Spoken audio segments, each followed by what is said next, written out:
Welcome to Pause for the Truth, where you can sit back, relax, and hear an honest dialogue about health, wealth, legal, and social issues. The hosts are Dr. Rogers Kane, family practice physician, and Jocelyn Turner, health education consultant, with co hosts from the Northeast Florida Medical Society and its foundation. Stay tuned for the truth about matters affecting you and your family. We're here to tell you what's really going on and why.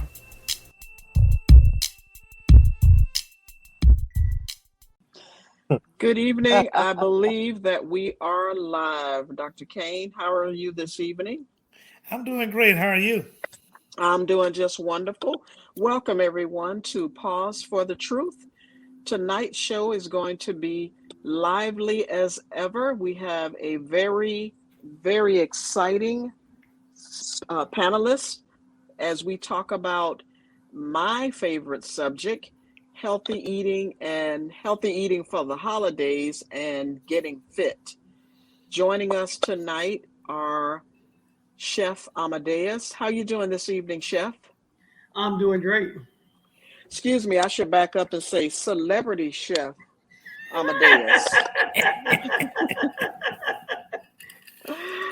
Also joining us is Miss Linda Lockett Brown, one of my favorite registered dietitian, nutritionist, all those other exciting letters behind her name. How are you doing, Linda? Doing great. Happy to be here. Wonderful. Thank you so much for joining us.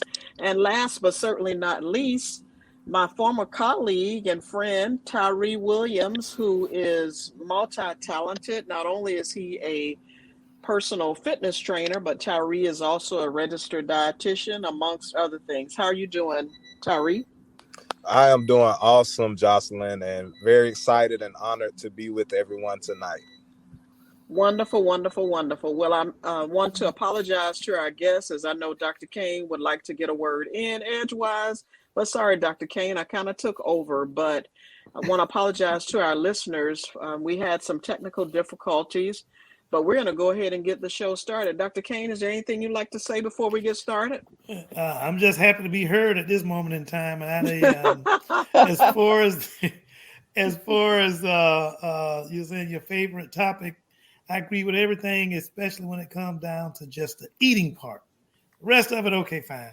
But I should be learning something pretty quickly. Well, you know what, Dr. Kane, I know that on a day-to-day,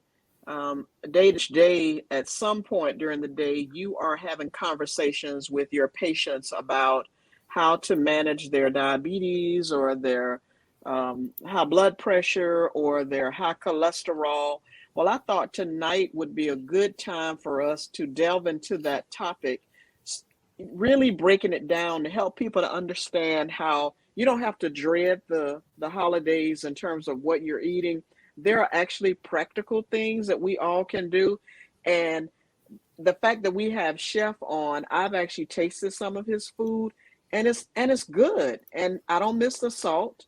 And so I'm going to go ahead and delve into the topic. So let me just ask you, and any of you can chime in, or all of you, and we'll go ladies first. Is it realistic, Linda, to eat healthy during the holidays, or would I be better served to increase my physical exercise to match my intake? And I'm going to let you and Tyree take that one for me. Well, I'm going to start with the first part of the question. And the first part is realistic. So it's cold outside. And if you think about how many calories are in a slice of cake and how many miles you have to run or walk to burn that off, it's probably not realistic. So we're going to talk about some ways to moderate what goes in, because most people don't have the endurance to burn that many calories, even if they went out for a run. So you know what? It's funny you mentioned that, Linda, because years ago when I first started working as a health educator, and I learned how many calories were in a cup or half a cup of macaroni and cheese, almost 500 calories. I was like, good Lord, Tyree, how long will it take me to burn off those 500 calories typically? I mean, if you are running full speed, you probably can burn that 500 calories probably in about 30 minutes if you're running full speed. But most people are not running full speed. So if you're walking just at a consistent pace, it probably would take you about 2 hours to burn 500 calories. So you don't, And that's just the right. That's just the macaroni and cheese. That doesn't include the candy yams that usually accompany my macaroni and cheese, and including the cornbread as well, right? and the red velvet cake. Well, I don't have to And worry about that. That's my favorite. I don't like red velvet cake, but thank you. So I'll keep that in mind. Linda, were you going to say something? that's why I said let's start with realistic. Yeah, that was the magical word right there, right there. So would it make sense to plan a year-long diet and exercise routine that allows me to eat well during the holidays? Well, let's talk about that word diet because, most things go on in your head. So let's take the word diet out of the equation. So Hmm. you want to look at a way to eat because diet implies something that you start and stop. Well, you don't want to do that. You want to eat well, and you can make simple adjustments up and down depending on what's going on. But you don't want to think about diet. You want to think about what do I need to eat to stay healthy? And healthy, as the chef knows, doesn't mean that it has to taste bad. It just means that you are making conscious decisions. Yeah, and, and I yeah, want and to I was just piggyback off of gonna, that. yeah, I was gonna say, please chime in, chef. Okay, so one of the biggest things is, people always like, I'm gonna start this diet. I'm gonna start this diet. Diets, just make it a lifestyle. If that's something you do every day, make it a lifestyle. I think the biggest thing that is a obstacle is folks are when they hear, eating healthy, watching the calories, watching this, watching that. The biggest problem is they don't know what else is out there, and that's where someone like myself or a nutritionist comes in and say, hey, there's other things out there. Um, like I do a show in Orlando, and the host is a diabetic, so I make food for him all the time. And last Thanksgiving we did turkey. We did cranberry sauce that was made from scratch, but it was sweetened with grapes and agave versus all that sugar. And there was some citrus in there. There was some herbs in there and things like that. A lot of people eat from their childhood, and that's a good and bad thing. So that's why I like to teach folks how to eat what they did as a kid, but with a different technique on how to cook. Same thing, collard greens, macaroni and cheese, all that stuff, potato salad. The big potato salad that I do now that a lot of my folks that are having a healthy lifestyle is when I do the cauliflower potato salad. They Mm. love that. And it's great for diabetics. It's great to, for carbs, the whole 9 yards. So it's just being informed of what else is out there besides the norm. That's why when I use my spices, people are like, well, there's no salt in it. I'm like, yeah, you don't need a lot of salt. Use herbs, use citrus to make your food pop. And that's the big word that my mom told me, because I didn't like cooking soul food because it didn't pop. She said, well, make it pop. So that's why I teach that same thing, make things pop that are good for you, give you alternatives, and show you how to cook them. Not just tell you, but I like to show you how to do it as well. So when you talk about cooking with herbs, what type of herbs are you talking about?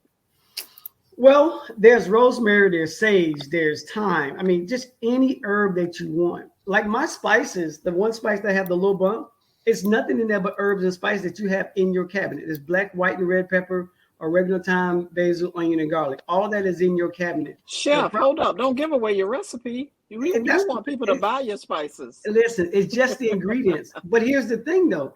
All those spices are in most cabinets, but they don't know how to put them together. Yeah. And that's why they dry out, because they spend $7 for a jar of onion powder and it stays there. So you have to learn how to use those herbs and spices in a way where it makes your food pop. And it could be anything. Just take those little steps. And when I say little steps go into big steps. Like when I do, when I'm having salads, I put my cucumber in there. Okay. Then you have to figure out what goes well with cucumber. Same thing with your salad dressing. What goes good with a salad dressing? So you have to be creative. The biggest problem with salad dressings is everybody want to go buy one. And I tell them this: if you're going to go buy a salad dressing, go get the one in the produce department versus the one on the shelf. The one in the produce department has the expiration date that is coming up real soon. And if you want to make one from scratch, it's very easy to make any flavor salad dressing you want by simply emulsifying oil and vinegar, 3 parts oil to 1 part vinegar. And all you don't even need a blender. You just shake it up in a Tupperware container and then put a flavor in there. So you get grilled peaches and raspberries pureed added to that. Now you have a grilled peach and raspberry vinaigrette. That's just how simple it is. Just that easy. One of the And things from that you a- touched Here's the on. thing. Most people don't know that. They think they need a blender, a Vitamix, and all this stuff here. And it's when I teach people how to cook, I teach them how my mom taught me how to cook. Here's the techniques to do it. Put your flavor in there that you want. And here's how you do it. Thank you. Linda, were you going to say something? So with the salad dressing that he was just talking about, from a nutritional standpoint, what you just did was you dropped half of the fat. So when my clients ask me if I'm only going to do one thing, what does it need to be? Well, if they're trying to lose weight or if they're diabetic, the one thing to do is to drop fat, and that drops almost half the calories. And So, Linda, I'm sorry, I didn't mean to cut you off. Go ahead. I'll wait. but it decreases the risk of so many things just by decreasing the fat, or even changing some recipes. You have to have fat, changing the type of fat that you use. So you mentioned fat, you mentioned diabetes, you mentioned fat. And I know that for a person with diabetes, they obviously need to watch their carb intake and fat. Can you explain why, first of all, good and bad carbs, and then how does fat interact with people who have diabetes? What is, I thought when you have diabetes, you just watch your carb intake. Are you now saying you also have to watch your fat intake? Let's go like 20,000 mile up view. Diabetes is not just about carbs, it's about total calories. So we focus on the carbs because they raise blood sugar the most and the fastest. So we do focus on those. But you have to look at total calories, because you could drop your carbs, eat too many calories from, say, meat, gain weight, become more insulin resistant, and now you still have a problem. So when you're looking at controlling blood sugar, you're looking at total calories. You're looking at total calories, and then that's why you need dietitians to help you with the proportion. Like, how many total calories do I need? How many of those need to be carbs? How many of those need to be protein? How many of those need to be fat? So Well, it's Linda, really about total calories. Linda, you struck on something. I hope people can hear me, but you struck on something, a subject matter. One is, can you explain, and I'm going to do a follow-up question after that. Can you explain insulin resistance to our audience? Okay, insulin when people have type 2 diabetes, they are making insulin. In fact, some of them are making too much insulin. But because they are carrying so much body fat, their body is ignoring the insulin that they're making. So then it just starts making more and making more. So when you get into that cycle, what it actually does is it causes your triglycerides to go up. When your triglycerides go up, now you're more insulin resistant. So it makes it very difficult, not impossible, very difficult to lose weight.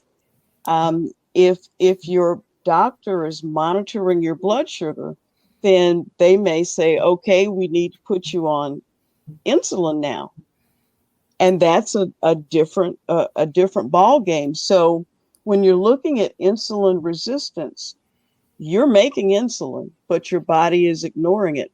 So the way you get your body to pay attention to the insulin is by controlling total calories and actually physical activity. That So, decreases it.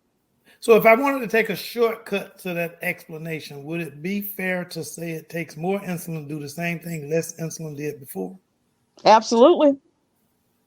What That's did that exactly mean? right. I don't understand what that meant, Dr. Kane. What did you mean by that? Okay, so previously, if you needed, when you were younger and you were in fit and you didn't have the obesity that I now carry. When I was in fit and I have the obesity that I now carry, I didn't need as much insulin to keep my blood sugar in a normal range. As I got older, began to pick up the calories, I started needing more insulin just to be able to keep my blood sugar in the normal range. And as I got older and even more calorie and more weight put on and so on and so on, I then began to, again, having required so much insulin, my pancreas could keep up with me up to a point. And then at some point, it kind of throws its hands up and say, look, I've done all I can do to keep it in normal range. And so now your sugar begin to creep up, is my understanding of how things work. And then the other thing is sometimes, just as a caveat, sometimes you may develop insulin resistance 8 to 12 years before you actually start seeing a rise in your blood sugar. Mm. Thank you. And Tyree, I want to bring you in as a personal trainer because I don't know if Dr. Kane or Linda mentioned it, but the importance of exercise in the whole scheme of managing your blood sugar. How does that work? Of course, definitely. Thanks, Jocelyn, for that question. So basically, exercise really helps you. It's a great way to help maintain your blood sugar. Exercise helps to lower your blood sugar, but you also want to keep in mind that you want to make sure your blood sugar is at a safe range before you actually start exercising. But definitely, exercise is very vital. I would say it's something that a very important tool if you have diabetes in managing it. So now I'm not, I'm going to talk from the person who said, I haven't really exercised in years. Yeah, maybe every now and then I'll get out and walk. How much exercise and do I really need to do to help me manage not only my blood sugar but my blood pressure as well? Am I going to need to go out and walk a couple of miles every day, or what exactly do I need to do as a person who might be getting started? Um, Definitely, that's an awesome question. And I think as a person getting started, you don't want to start doing too much in the beginning when you first begin. And especially if you do have any kind of chronic disease or anything, usually a personal trainer would recommend that you get cleared by a physician um, before you actually begin the exercise program. Okay. But I would say when you start out, you definitely want to start at a lot slower pace. You don't want to go out and walk um, 3 miles if you haven't walked 10 feet.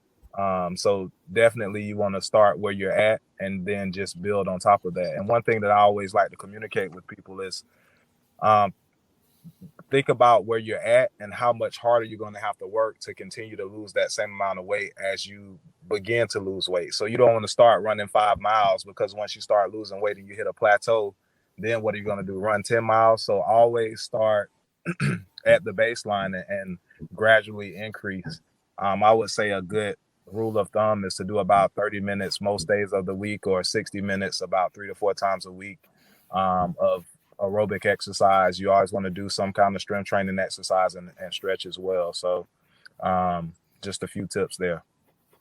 I'm glad you said what you did, because I remember when I was at the health department, people used to say, well, I exercise 3 days a week, 30 minutes at a time. And I said, that rule changed. It went out the window. Now it is most days of the week. Most days of the week, in my eyes, is Monday through Sunday. But we'll let you off on Sunday and say at least Monday through Saturday, try to do some exercise on a daily basis. So are there team or friend challenges that create a support group for managing one's diet, or even to help people to get started? Now, I have to give a shout out to my good friends, the I Will Work Out crew, or the Justice League of Fitness, who have dedicated their lives to helping people. But does anybody know of any team or friendship challenges that create a support group for managing one's diet? I'll jump in and answer that one. You got some pretty good apps out there where you can challenge like a friend or a group. One of those apps that I usually kind of recommend to a lot of people is MyFitnessPal. It's really great. We talked a little bit about being able to understand the amount of calories that you should have and things like that, and being able to go and consult with a dietitian. And MyFitnessPal is a great way to actually track those calories, because it actually tells you how much calories, how much fat, how much carbohydrate is in a food. So that's a great tool that I usually recommend, MyFitnessPal, but there's a lot of great fitness apps out there. I think that one of the things that we should do, and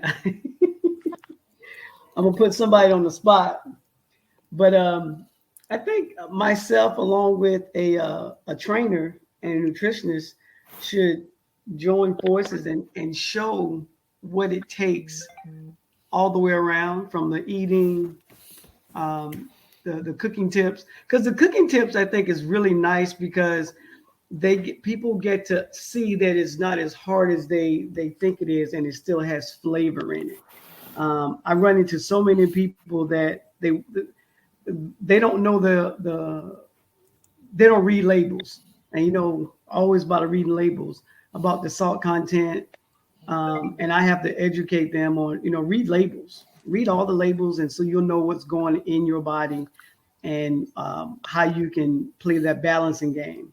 So I think if folks see people that look like them, showing them exactly how to do it on a regular basis, nothing extreme or anything like that, just regular. What do you have for dinner? We have, Sunday dinner is chicken, collard greens, cabbage, the whole 9 yards. Well, I like to show them how to make that same meal look like it used to, but it has a lot flavor, and it's healthier for them. And Yeah, Justin, and I want to repeat interject one real thing. quick. Somebody asked the question, Dr. Kane. Hold on a second. The app that Tyree mentioned was MyFitnessPal. Okay. Go ahead. Well, I just want to interject something real quick, and because someone else asked, texted to me, and I was thinking the same thing. When you check with as far as CDC and some of the other organizations that discuss, and being a physician, that's what I kind of look at some of these things. That you need a total for moderate intensity aerobic activity. You want to do about 150 minutes a week. So how you divide that up, it's nice to say, 5 days a week, 30 minutes a day, if you want to even it out. But they basically looking at about 150 minutes a week of moderate intensity aerobic activity. Now, I can let our exercise guru define moderate intensity aerobic activity. I let them take the lead on that.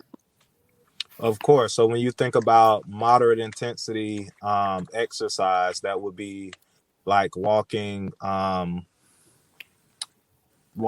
3 miles an hour. So you're not really walking really fast. So that's about a 20-minute mile. And then vigorous activity would be probably about twice as much as that. So um, when you think about a 20-minute mile, that's pretty much like a steady pace, but not too fast. So you should be, when you think, an easy way to think about it is your heart rate and your breathing. So once you start breathing faster when you exercise, you usually notice you start breathing faster. And then when you start breathing really hard and really fast, it's like you out of breath, and that's vigorous activity. Moderate activity is you're breathing hard, but you still can kind of speak. Like if you were walking with somebody, you might stop to take a breath, but you can still talk to that person. So And that's also, the easy way. and also mentioning as well is because I heard one of you guys mention it. I think it was you that mentioned muscle strengthening activity. So they also recommending at least 2 days a week on that. And so you can also give us a little insight on that activity if you don't mind. Definitely. So muscle building activities, most people think about weights, so weight training, but you can also do calisthenics, you can do push-ups, you can do wall push-ups, you can do chair squats. So you don't, it's not things that you necessarily have to do in the gym. There are other activities that you can do, but they're generally exercises that build muscle. And generally they recommend about 2 sets. Of each large muscle group. So each large muscle group is going to be like your chest. That's going to be like your arms. That's going to be like your legs. So basically, if you do like a push up, if you do 2 sets of about 20 push-ups, 10 push-ups starting out, then you build upon that. But that should be good enough for you to actually maintain some muscle. But the longer you do it, you have to do a little bit more. So, Well, I might start out with 2 push-ups and go from there. hey, everybody got to start somewhere. So I definitely understand. That is my Ty- point. At least start. Oh Tyree, yeah. does it matter? Does it matter what time of day I exercise? The scientific answer is no. My answer would be yes, because I usually tell individuals exercise when you want to exercise. Because a lot of people, if you're starting out, they either are out of the routine or they're not exercising because they don't like exercising. So at least try to make it at a time where it's not a stressful time for you. You have more energy. Some people have more energy in the morning. Some people have more energy in the afternoon. So make sure it's a time that is an enjoyable time for you. But that's my recommendation on that. And then also the recommendation is about 10-minute bouts at a time. So you don't have to do that full 30 minutes all at one time. You can do 10 minutes. And then you could do 10 minutes, maybe midday, and 10 minutes later on in the evening. But you don't have to do that full 30 minutes at one time. So what you're And that's saying is a good. totality of 30 minutes a day. However you accumulate that, you get that kind of exercise in. Is that what I'm hearing, Tyree? Yes, sir. Okay. And then one other thing, the only thing that I sometimes talk with patients about is sometimes some people, and I'm not saying this is all people, I like doing it more in the morning. I get a little bit more energy when I do the exercise in the morning. The problem is sometimes people that do it at night, because you kind of ignite some of these various hormones and neurochemicals and yada, yada, yada, that kind of stuff.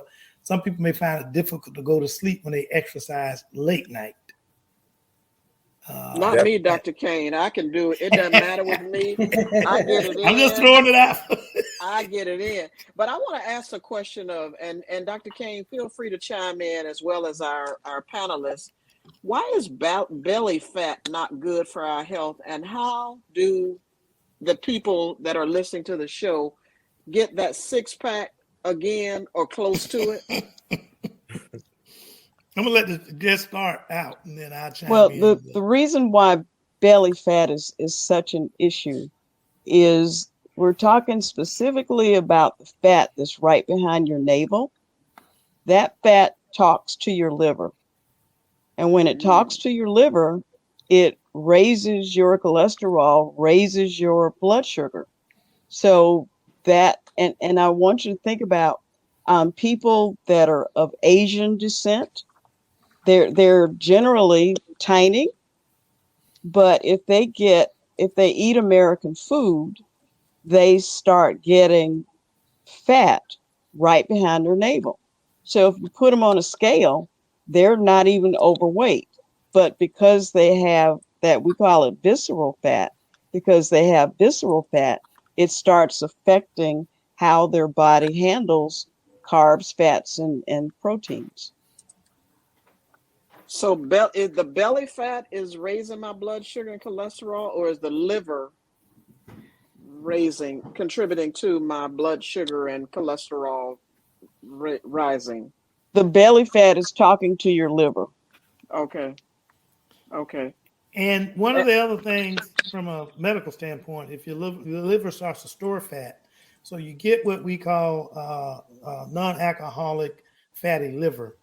Your liver it helps to break down stuff like triglycerides, which basically kind of like what it sounds, three molecules of fat, 3 molecules of sugar, help to break down in a person that doesn't have much of. I mean, we're not discussing obesity. I'm just talking of a normal individual who's, when you eat and you bring in a huge amount of sugar or whatever, your sugar in your bloodstream is enough to sustain you during the time that sugar is actually within the bloodstream.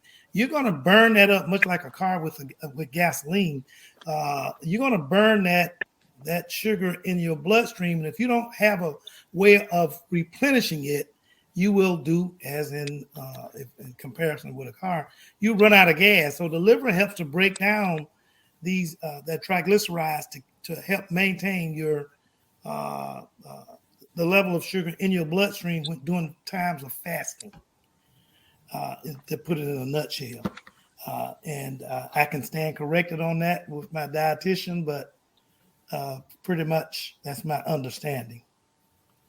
Well, the well, I bottom still line is if you are overeating calories, and there's one thing that has a greater effect on what you were just mentioning about the uh, basically the NASH, as we call it, Mm-hmm.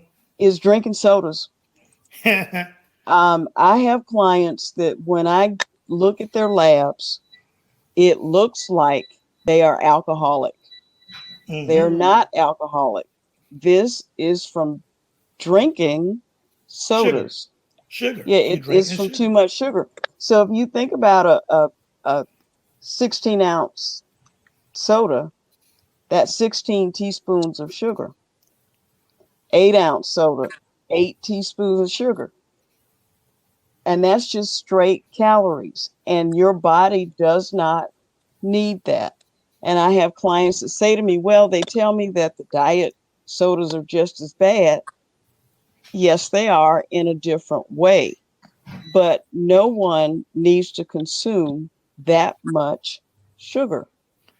And So I have clients that their liver enzymes are so elevated that basically their doctors are freaking out. And if they do what I tell them to do, we can start reversing that in 30 days. I don't want to let anybody off the hook as far as drinking juices as well, because they also have those empty calories of sugar. They are Particularly, equal. yeah, they're equal. I just wanted to make sure our audience didn't think, oh, well, I just won't drink sodas and I drink juices. so then, Dr. Kane, that leads me to how much water am I really supposed to drink each day? And what can I Now, add to it to make it more flavorful? well, you can add flavor to it, and as long as it's not sugary related product. But as a rule of thumb, I just tell my patients, as a rule of thumb, that I would like for them. There's two rules I can kind of give them. I'd like for them to at least drink about half their weight in water, meaning in terms of ounces. So if a person weighed 100 ounces, I'd like for them to drink about 50 100 ounces of water. pounds if I they mean, weigh 100 100 pounds. I'm pounds. sorry. Yeah, 100 pounds. I'd like to for them to drink about 50 ounces of water a day. Now, of course, I don't expect somebody with 400 pounds to jump up to 200 ounces a day. That might be kind of difficult for them. But just as a rule of thumb, that's what I tell them, just to kind of give them some gauge. And the other part I may tell them is that, you can kind of help gauge if you're taking in enough water, kind of, by looking at the concentration of your urine, how yellow it may be. The more color you have to it in terms of yellow, darkening of the color of the urine, that what you're looking at is probably concentrated urine. And so a lot of times that may be an indication, or most of the time, maybe an indication, minus any external sources like vitamins that have dyes and stuff in it. But if we just assume person is not on any medication, that dark urine may indicate you need to increase your water intake. Thank you. So, Chef, I'm going to come back to you for a second. Okay. So now, realistically, some of us are going to prepare some soul food in our Thanksgiving dinner, or I'm going to even go even sooner, our Sunday dinner. So is it really possible to modify soul food to make it healthier and tasty? Yes, it is. And I'm going to tell you how I found out about it. I lived in Seattle for 11 years. And my clients love soul food, but they don't like it fried. They don't like it, all the heaviness of it. So when I moved to Seattle, I had to make a change with Southern cuisine. And what I went back to was, let's think about let's take collard greens. What goes in the collard greens? What do most people put in their collard greens? They put some kind of meat, they put some kind of acid in it, and they put some kind of sugar in it. So what I've done is, for my acid, I'll add tomatoes to it. For some sugar, I'll add in sweet potatoes and carrots and some onions and get that natural sugar in there. And then most of the time, what I like to do, there's a condiment, a Puerto Rican condiment called Sofrito. It has peppers, onions, garlic, cilantro, all those fresh things in there, olive oil, everything. And that's what I cook my greens with. It has lots of flavor. All of that? Wait a minute, All of Chef. that. All of that? That doesn't sound like collard greens anymore. That sounds like a soup. No. Here's the thing. When you try it, you've had a lot of my food. Like when I cooked that over with the Boys and Girls Club thing, you were like, I can't believe this tastes like this. And I've been making it ever since. But believe it or not, what people don't realize is vegetables have flavor and nutrients. One of the things that I see a lot of is when people cook their collard greens, they cook it till it's brown. So you cook all the nutrients out of it, and then the water that you have in there, the pot liquor, you throw that away. So it's like you cook all the nutrients out of it and you eat that. So I don't cook my collard greens until they're another color. They're collard greens, not collard browns. And it only takes about 20 minutes, And not an hour. Really? You know what? People say, well, it takes forever to cook greens. I said, it only takes me about 20 minutes. They say, why is that? First of all, I don't put any meat in my greens. Second of all, I don't cut my greens up big and thick. So I cut them smaller so they cook quicker. And as far as, adding a liquid to it, one of the things people just want to do is, one, add in chicken broth. They'll put in a chicken bouillon. They'll get, this can of chicken broth, and it says reduced sodium, and then things like that. But what happens is that it's reduced sodium, but it's reduced from a high number to still a higher number, but less than what the other ones have. There's only one chicken stock that I found that had like 3% sodium in it, and it was in Publix. But you need to find ways to add more add more flavor to it than adding those preservatives. Anytime, just look, when they put preservatives in these foods, doesn't mean it's going to preserve your body. It doesn't work that way. Chef, you've struck on 2 points that I run into quite frequently with my patients, and that is high sodium and high fat, especially as far as it comes to greens. You know, we tend as a culture, we tend to take and add these highly fatted food, you know, ham, hock, neck bones, whatever, and turn our greens from a vegetable into a meat because it has so much fat on it. And I like to point it out to patients that, you know, you cook it like you normally cook it. You take it and stick it in the refrigerator, and when you bring it out, what do you see on top of it? And they see all this fat, and they tend to get under the facade of, well, I stick it on the stove and I heat it up. That fat disappears, but it's not going anywhere. It hasn't went anywhere. They consume it, and so now I get these high cholesterol, yada, yada, yada, yada. And then the other thing is high sodium in terms of, like you said, the stock that the people have the reduced sodium, but like you said, reduced from what? They're reduced from a high content of sodium in the first place, but it still remains a lower but high content of salt. And they tend to use a lot of smoked meats. And of course, smoked meat, a lot of it means it's cured. And people forget what the definition of cured, where it come from.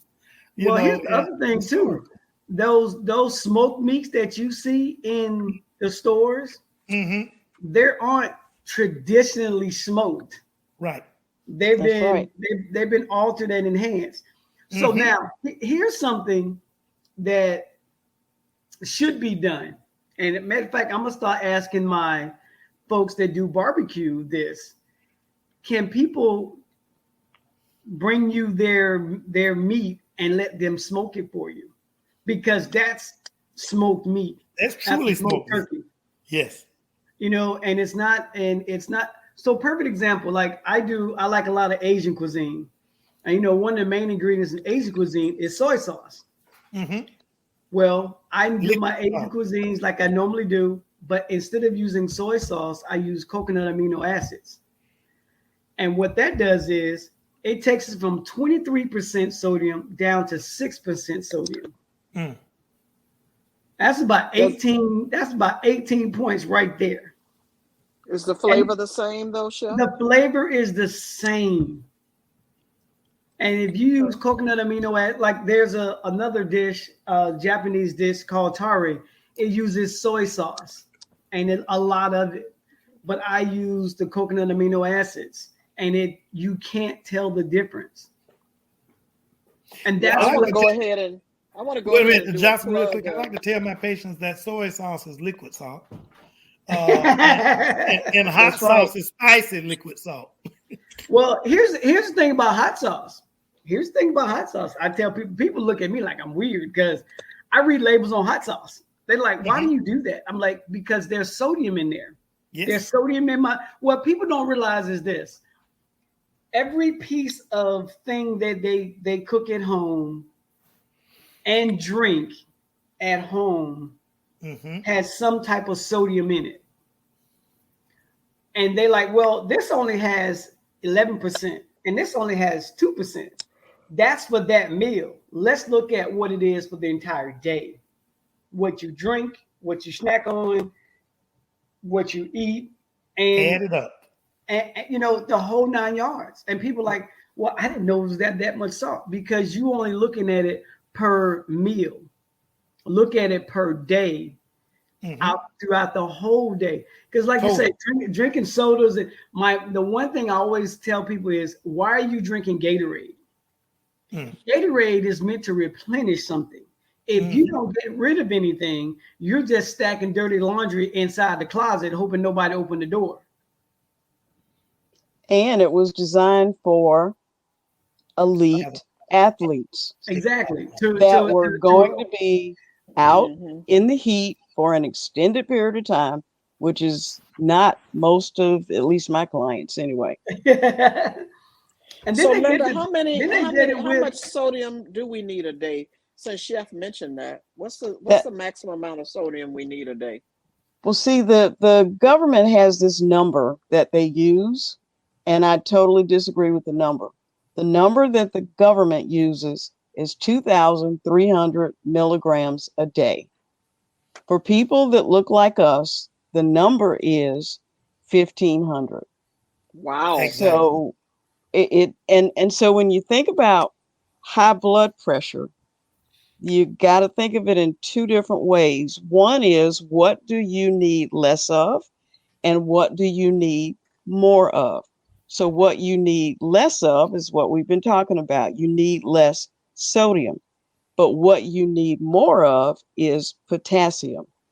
And so if you've ever looked at the DASH diet, that's really what it's doing. It's dropping sodium, it's adding potassium. So where do you get potassium from?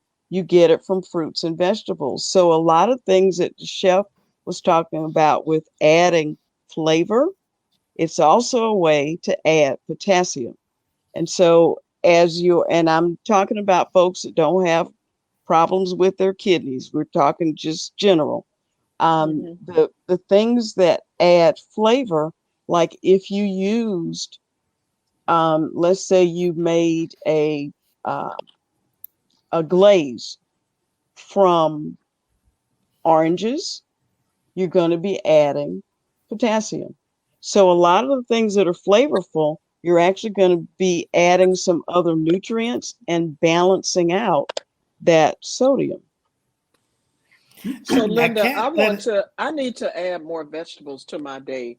What are some ways add more creative ways to add more vegetables at each meal? Chef, why are you laughing? Because I've had this conversation with you before. No, because I was just having this conversation with somebody else, and one of the things that I do, because one of my one of my habits is I love sandwiches. Oh, I love sandwiches, just sloppy sandwiches. So what I started doing is I'll have omelets in the morning with vegetables in them. So I get like the mixed vegetable with the green beans, the peas, the carrots, and all that stuff.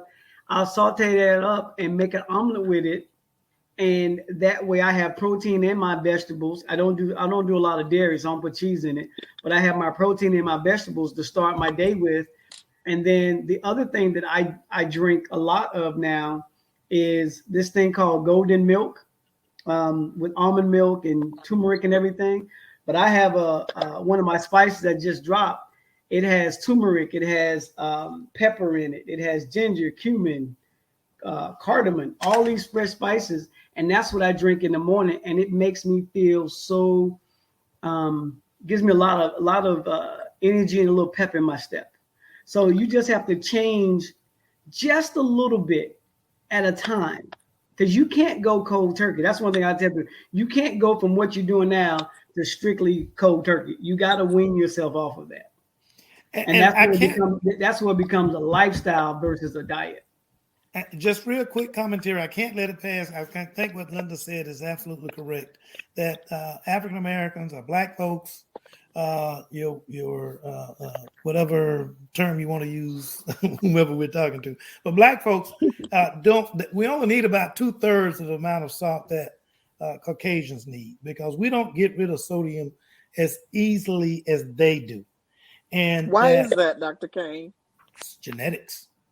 Oh, Think of who survived on the trip from Yeah, Africa. The yeah. people Think. that's the people that survived on the trip from Africa were the ones that had the genetic ability to concentrate sodium. And Everybody else died. and I tell people that wow. story quite a bit. That when you look, the continent of Africa is equatorial, it's hot, humid.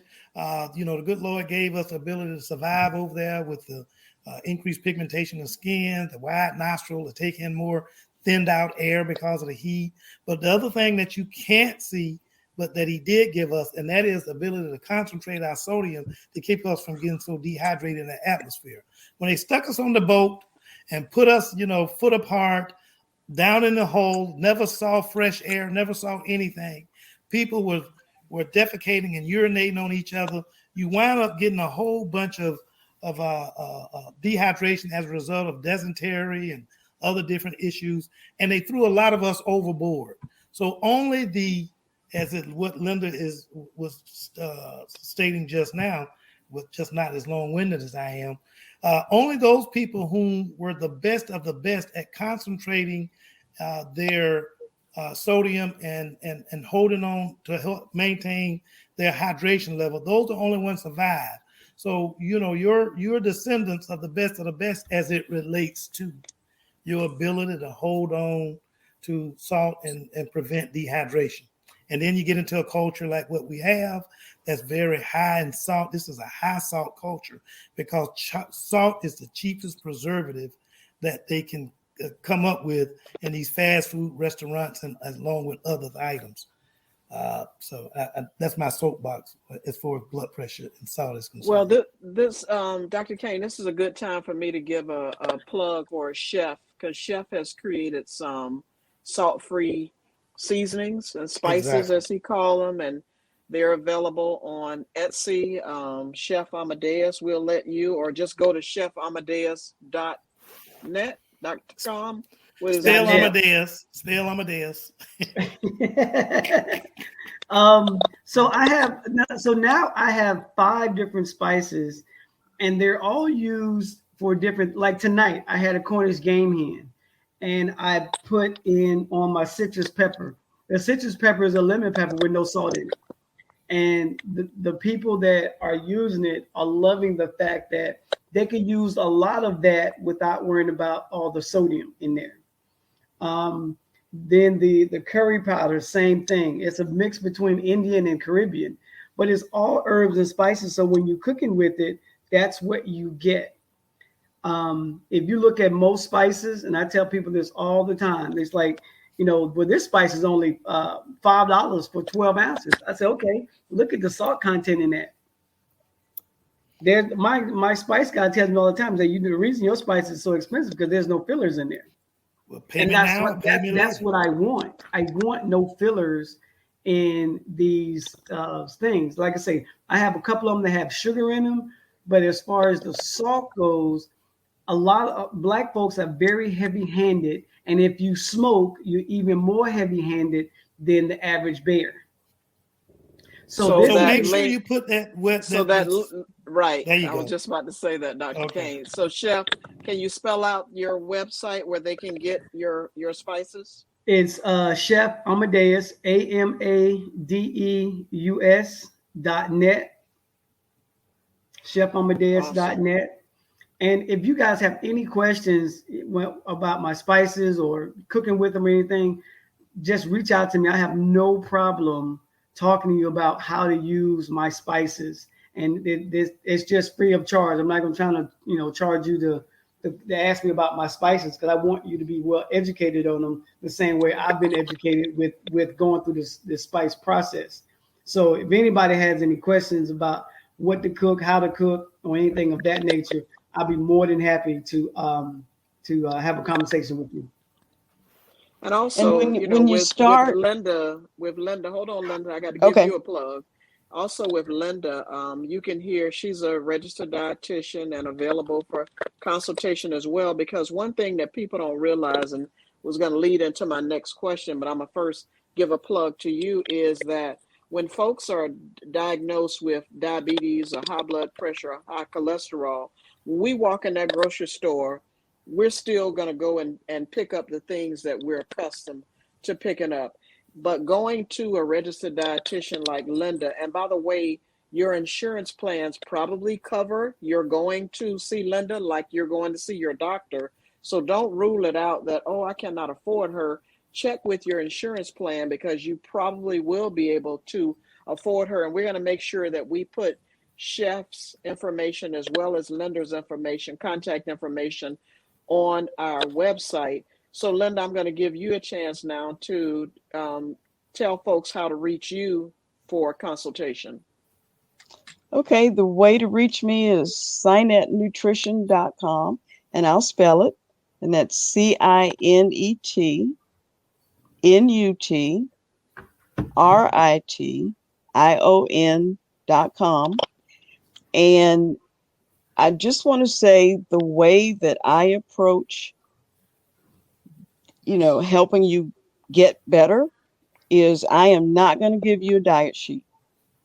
I will find out what you are eating now, what you are willing and able to do, and we will customize the meal plan.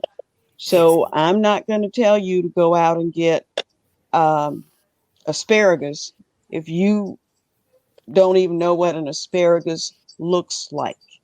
Or you So I don't like like it. to start you where you are and then move you slowly to a better place. Thank Excellent. you. So Tyree, I want to ask you a question because many of our listeners may have some mobility issues and not don't really have the stamina, if you will, to start an exercise regimen. Are chair exercises really effective? And if so, how do you get started with that? Definitely. So chair exercises are definitely a great way to start out an exercise program if you do have some issues with like achy joints or mobility issues, or you just haven't done anything in a long time and you want to be cautious and start slow. Chair exercises are a great way to really get some exercise in. So in the chair, you can pretty much work just about every muscle group. So if you think about your legs, you can work your quadriceps, your hamstrings, your glutes, your calves, work all of those muscle groups by simply sitting down and standing up. And for individuals who do have issues with squats, with your knees or just pain, you can actually do a modified squat and actually not sit down so deep when you do your squat. So start at a higher level when you sit down, so you're not really putting a lot of stress on the knees. And in addition to that, you can do things like dips for your arms and your chest and your shoulders. So you can pretty much work your full body doing chair exercise. Sitting down. Wow. Yeah. And I've learned that I know years ago, I used to hear people saying, well, I don't have any hand weights. What are some things that people can use around the house instead of going out buying hand weights? So I always like to tell individuals about jugs. So you have water jugs, milk jugs. You can actually fill those up with sand or water, depending on how heavy you want it to be. Or you could do sand and water, which is even heavier. But that's a real easy way to kind of create a dumbbell or a hand weight that you can kind of use to do different exercises to strengthen your arms and your legs as well. So that is probably the simplest tool or free tool that you can use to actually turn into a piece of exercise equipment. Oh, okay, so that can of vegetables was not heavy enough, huh? All righty. So I'm telling on myself. But JT, Anyway, before you go on, I would like to ask our exercise guru, what about that belly fat in terms of trying to get some of that belly fat off without doing these sit-ups that is so bad for people who have a bad back like myself? Definitely. So I usually always try to stress to my clients, for one, count the cost. So if you want a six pack and you've never had a six pack in your life, you're probably going to have to go on a really drastic, Hey, what's up? calorie restricted, super restricted diet in order to get abs, and that's not healthy either. So if genetically you've never had abs, don't look at abs as the holy grail of being healthy, because that may not be your genetics to have abs. Mm-hmm. But you do want to make sure you have a strong core, because having a strong core can prevent you from hurting your back and things like that. And there's Mm-hmm. definitely other exercises you can do. One of my favorite exercises, and probably a pretty tough exercise to do, is a plank. So if you Mm-hmm. just Google plank, that's a great exercise for your core. Another slightly easier exercise is called the Superman. So you just pretty much laying on your stomach and raising have your arms and your legs straight out and raise both of them at the same time. Like you're That, flying like Superman, huh? yep. So Well, there that's you why go. it's called Superman. Right. And you'll definitely feel those. So those are two really great core exercises that don't involve crunches or sit-ups. and can I do that laying in the bed? Because getting down on the ground, No. Tyree, is, I mean, it's not pretty trying to get up. I'm gonna just go. I'm gonna put it out there for all of our listeners who I know I'm not the only one. So I just have to ask, can I do it on my bed? Sorry, Dr. Kane, I'm not listening to you. Roll with it. Roll with it. So, But that brings up a very good point. That's why sometimes you need a little help. So you go to the professionals that can get you started and get you on the right path. That's excellent. true. Good point. You're right. Well, this has been a very good discussion. I know we didn't get through all the things that we wanted to talk about. And again, apologizing to our listeners, but this is the beginning of our conversation and discussion as all of us ready ourselves for the holidays because it is a challenging times emotionally. So we are going to maybe need to talk about that soon because of the losing loved ones, and for so many folks who have lost their lives due to the pandemic. It's the holidays just are not all about being happy for folks. So that may be a future topic, but I think tonight our panelists gave us some real good insight to know that it's not hopeless. There's help out there for us, but we need to seek help.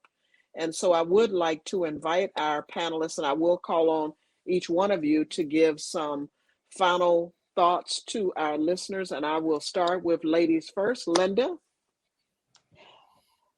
Well, my advice is don't consider the holidays as a free for all. Don't give yourself a pass just because it's the holiday. Be intentional about what you do.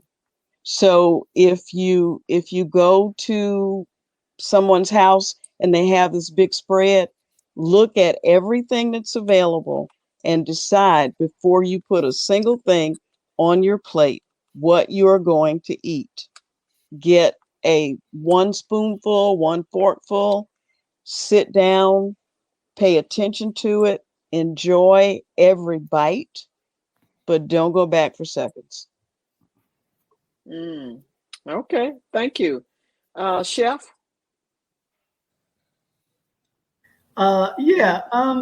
My thing is, just be open to new flavors, new ways of cooking old dishes, and like I said, reach out to me. I'd be more than happy to give you that advice to make you have. And eating healthy through the holidays is, I've always done it as a game. Like how much can I enjoy the holidays and not feel like Thanksgiving bloated every day? Because that's where everybody come by and they want to drop off all kind of food and you want to eat everything. So you need to be more conscious of what you're eating and how much you're eating throughout the holiday season. Because those desserts are really, really good.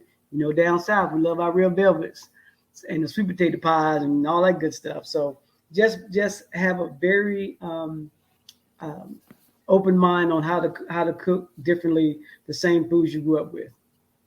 Yeah, one thing we didn't talk about is portion control, and I've seen those petite size red velvet bites. Chef, I had to give that plug in, even though I'm not a red velvet fan. Tyree, any final thoughts that you'd like to share with our listeners?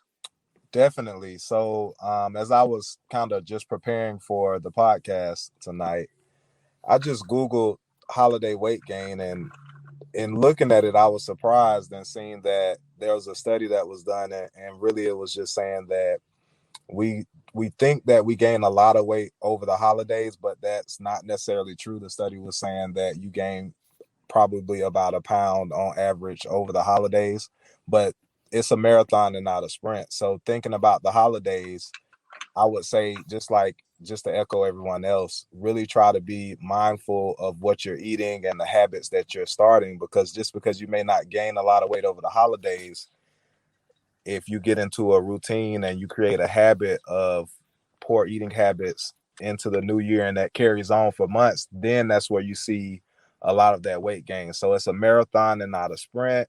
Just remember to be mindful about what you're eating. And also trying to also get physical activity in as well during the holidays is really important. So I think my last words is it's a marathon and not a sprint. So just be mindful year round of what you're doing, and putting into your body and the exercise that you're doing.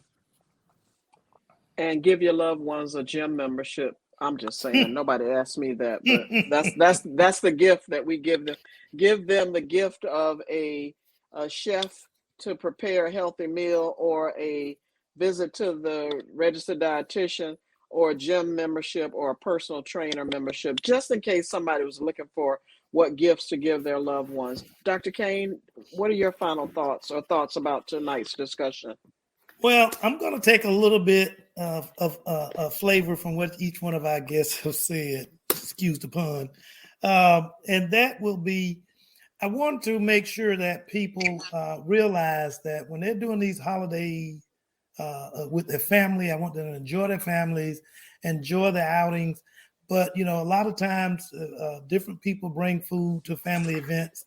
Be sure to taste the food first before you just sprinkle salt on it, because you think it may need salt. Be sure to eat smaller portions, much like our guest has said. Be sure that also that you recall that you're not only just eating foods, but a lot of times it's eat, drink, and be merry. So the drinking part winds up being an issue, because alcohol consumption becomes significant, not only because, you know, the danger it represents and with driving and stuff like that, but also because it represents additional caloric intake. You got to remember, alcohol is a sugar, and it's just a concentrated sugar. So you're going to be adding to the potential for worsening your diabetes and or worsening your weight and the things of that nature. And then finally, I think that there's with the holidays, people tend to kind of group Thanksgiving and Christmas so close together. I mean, 3 weeks ago, people started putting up Christmas trees, and I'm going like, well, we hadn't even got through Thanksgiving yet. But people tend to celebrate them together. And in this year, especially with the lifting of the pandemic, people may start partying and continue to party throughout the whole holidays as an excuse, or I'm not going to say an excuse to eat and drink and be merry, but as a something to enjoy. But you may not enjoy the consequences thereafter with regard to weight gain, the elevated blood pressure, which if you already got blood pressure issues, now you increase your risk for stroke, you increase your risk for heart attack, you know, as with that elevation of blood pressure and the additional cholesterol intake, that can be an issue. And so I just want people to be cognizant of the full sphere and gamut of what they're doing and the impact it may have on their health. And for sure, there is plenty of time to exercise between those two holidays, Thanksgiving and Christmas, should you decide to overindulge on either or both of those holidays. And then you got New Year's coming right thereafter. So just be cognizant of what you're eating, how much you're eating, the exercise you need to do. And as the chef said, everything can be flavorful. You don't necessarily need all the sugar, the salt, and the sugar, salt, and the fat that we traditionally are eating with these holidays, because there's a lot of fat in our Southern cooking. Wow, Dr. Kane, that was a mouthful. We could have had you do the show by yourself tonight with that. Nope. But in all seriousness, thank you so much to our panelists. The discussion was great. We hope that you will join us on a future show, because we all know, I'm going to go ahead and give my pitch to you. We all know that people start making those resolutions for the new year. So I would love to have the three of you back and even talk about that, particularly as we talked about, it's not just about the holidays, it's about a lifestyle. So really making a lifestyle change at the beginning of the year. To our listeners, as always, thank you so much for listening in. If any of you have any show ideas or topics that you'd like for us to talk about, then of course email us at info@pauseforthetruth.com, info@pauseforthetruth.com. And also invite your family and friends to listen to us. We're here every Tuesday night at 6:30 p.m. live, open to getting questions from folks. We're now live on Facebook. So thank you all for listening, and tune in next week for pauseforthetruth.com. Good night. Definitely. Thank you. Happy holidays and good luck to everybody. Same.